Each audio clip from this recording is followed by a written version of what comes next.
Hello everyone and welcome back to my YouTube channel. So guys, in this video I'm gonna show you how can you fix update Apple ID settings verification failed.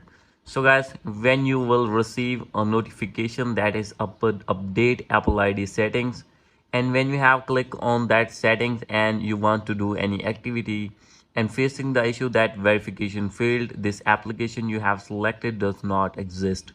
So guys, easily you can fix this problem. So let's get started without wasting any time. First of all, you have to go back on your home screen, and guys, now you have to open your settings first.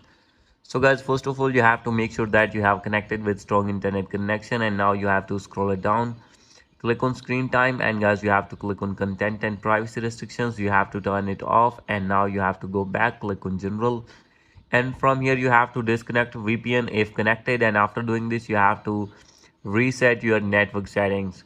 And now you have to go back, set your date and time on automatically, and after this you need to update your iPhone to latest iOS version. And guys, after doing all these settings you have to go back and guys check that your problem has been fixed or not. So guys, if still not fix your problem, no need to worry, you have to open an internet browser. So guys, you have to open Safari browser here, and here you need to search support.apple.com and select your gadget here. And after this you have to scroll it down. At last you have to click on get support. And guys, after this you need to wait for some seconds, scroll it below. From here you will see the option of more, click on it, and from here you have to click on App Store and click on continue. And now you have to click on call us.